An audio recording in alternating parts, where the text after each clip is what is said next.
Assalamu alaikum. Le mois de Ramadan approche à grands pas et on l'attend tous avec impatience. Certains l'attendent même depuis tellement longtemps qu'ils l'annoncent plus de 3 mois en avance. Et sur internet, on peut trouver tout et n'importe quoi à la fois. Du coup, chez Jannah TV, on s'est dit qu'on allait analyser tout ce qui se passe autour de ce mois béni.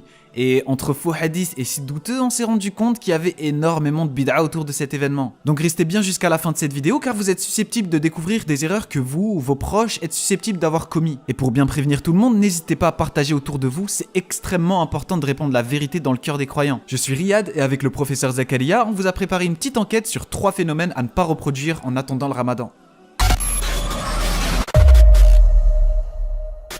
Numéro 1, répandre ce fameux mensonge sur le prophète sallallahu alayhi wa sallam. Si comme moi tu t'es déjà baladé sur les réseaux quelques mois avant le Ramadan, t'es très certainement tombé sur ce hadith. Le prophète sallallahu alayhi wa sallam aurait dit « Si l'un d'entre vous informe un autre sur le mois du Ramadan en premier, l'enfer et le feu deviendra haram pour cette personne. » Puis la personne ajoute « J'ai fait mon devoir en vous faisant parvenir celui-ci. Je vous prie donc que vous fassiez de même en le transmettant aux autres. Puisse Allah le Tout-Puissant faire du feu infernal haram pour nous tous. » Curieux comme j'étais, je suis parti voir ce que je pouvais trouver sur le sujet et à ma grande surprise, il n'y a aucun site fiable qui relatait un tel hadith. J'ai donc fait appel au professeur Zakaria qui s'y connaît bien et je lui ai demandé ce qu'il en a pensé. Assalamu alaikum wa rahmatullahi wa barakatuh. Mon frère, j'espère que tu vas bien. Alors non, ce hadith n'est pas authentique. Il est même mensonger. On appelle ça un hadith mawdou'. En revanche, si tu veux un hadith authentique concernant les bienfaits du mois du Ramadan, qala Rasulullah sallallahu alayhi wa sallam, celui qui jeûne le mois du Ramadan avec foi et en attendant sa récompense, Allah subhanahu wa ta'ala lui pardonne tous ses péchés. Effectivement, il est très grave de partager des paroles que le prophète sallallahu alayhi wa sallam n'a pas dit. D'ailleurs, il nous avertit, celui qui ment sur moi volontairement, qu'il prépare sa place en enfer. Comme tu vois, c'est quelque chose de très dangereux.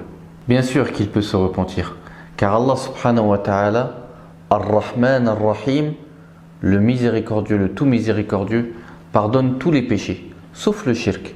Qala Allahu azza wa jal, Inna Allah la yaghfiru an yushraka bih wa yaghfiru ma duna dhalika liman yasha. Barakallahu fik, cher professeur. Du coup, si vous voyez ce hadith circuler dans des groupes sur Facebook ou ailleurs sur les réseaux, eh bien sachez tout d'abord que le signaler ne servira à rien car il n'enfreint pas les droits d'utilisateur. À la place, tentez de prévenir en privé celui qui l'a partagé en lui faisant un rappel de la meilleure manière comme le faisait le prophète sallallahu alayhi wa sallam. Et surtout, n'hésitez pas à lui partager directement cette vidéo pour lui mentionner des preuves à l'appui. Deuxième point, oubliez les mois sacrés. Après avoir trouvé ce hadith, je me suis un peu baladé sur internet et j'ai trouvé un site qui parlait du mois de Rajab. C'est le mois qui précède le mois de Sha'ban qui lui-même précède le mois de Ramadan. Et j'ai lu qu'il s'agissait d'un mois sacré. Puis je me suis posé quelques questions comme déjà existe-t-il d'autres mois sacrés que le mois de Rajab et si oui, quelles sont leurs récompenses? Un mois sacré, mon frère, c'est très simple. C'est un mois dans lequel les bonnes actions sont meilleures et les mauvaises actions sont plus graves. Allah subhanahu wa ta'ala dit dans le Coran فَلَا تَظْلِمُوا فِيهِنَّ أَنفُسَكُمْ lorsqu'il a parlé de ces mois. D'ailleurs, les Arabes dans la période pré-islamique délaissaient le combat et les querelles qu'ils avaient entre eux pendant ces mois-là. Et ces mois sont de 4, comme Allah subhanahu wa ta'ala les a cités dans le Coran. Pendant le mois de Rajab, ils accomplissaient le petit pèlerinage qu'on appelle Al-Umrah. Pendant le mois de Dhul Qa'dah, c'était le mois dans lequel ils se dirigeaient vers la Mecque. Le mois de Dhul Hijjah était le mois dans lequel ils accomplissaient le Hajj. Et le mois de Muharram, c'était le mois qui leur permettait de revenir chez eux, en paix. En ce qui concerne les adorations particulières que le prophète sallallahu alayhi wa sallam aurait pu faire pendant ces mois sacrés, les ahadiths et les traditions prophétiques que nous avons là-dessus sont faibles pour la plupart. Il faut simplement s'éloigner un maximum des péchés et faire le maximum de bonnes actions.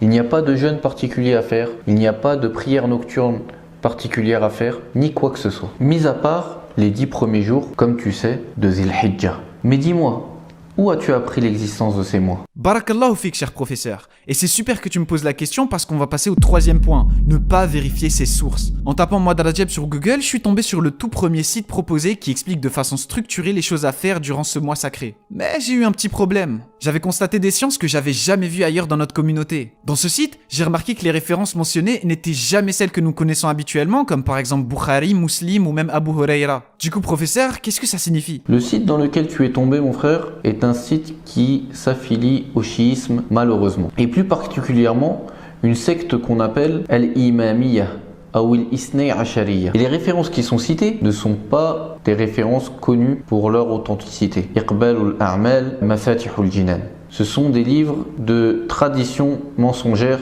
que soi-disant le prophète sallallahu alayhi wa sallam aurait dites. Subhanallah, heureusement que tu m'as éclairé. C'est vrai qu'en cherchant un peu derrière ce site, j'avais trouvé des preuves qu'il était 100% chiite, comme par exemple sur ce screen, où il critique clairement le compagnon Omar radiallahu anhu, en prétendant qu'il donnait son avis personnel au lieu de suivre la sunna du prophète sallallahu alayhi wa sallam et en le contredisant, ce qui est bien évidemment faux. Il est très dangereux de suivre ces sectes, car le prophète sallallahu alayhi wa sallam a dit que tout égarement est voué au feu. Vous voyez, chers frères et sœurs, si j'avais suivi ce site sans qu'on m'avertisse, je serais tombé dans l'innovation et comme le prophète sallallahu alayhi wa sallam l'a dit, toute innovation est au feu. Et sachez que ce site n'en est pas à son premier coup d'essai. En analysant ses statistiques, on se rend compte qu'il y a jusqu'à 10 000 visites par mois. 10 000 personnes le visitent donc chaque mois. Vous vous rendez compte? Il se peut même que vos parents, vos proches, votre frère ou votre sœur soient tombés dessus et l'ont peut-être même partagé sans s'en rendre compte. Donc si vous voulez nous aider à délier le vrai du faux, on a fait un thread sur notre compte Twitter qui va mettre en avant le lien de ce site et de ses égarements. Le lien est en description et je compte sur vous pour le partager au maximum. Il faut être extrêmement vigilant avec les sources qui concernent notre religion, c'est vraiment important. Et je finirai avec cette parole très connue de l'imam Ibn Sirin, rahimahullah ta'ala. Cette science est une religion. Regardez donc de qui vous prenez votre religion, rahimahullah. En ce moment sur Jannah TV, on commence à produire des nouveaux formats de vidéos et on voudrait avoir votre avis là-dessus. Donc n'hésitez pas à vous abonner et si vous avez des retours à nous transmettre, n'hésitez pas à les mettre en commentaire, ça nous fera extrêmement plaisir de les lire. Et avec Zakaria, on a fait une vidéo pour vous apprendre comment vous préparer avant le mois de Ramadan. Mais pour convaincre les frères de Jannah TV, on aura besoin de vous. Il faut réunir plus de 5000 likes pour leur prouver que le sujet est intéressant et qu'il est vraiment important à aborder. Donc vous savez ce qu'il vous reste à faire. Barakallahu fikum à tous, merci d'avoir suivi, c'était Riyad pour Jannah TV et je vous dis à très vite pour la prochaine vidéo.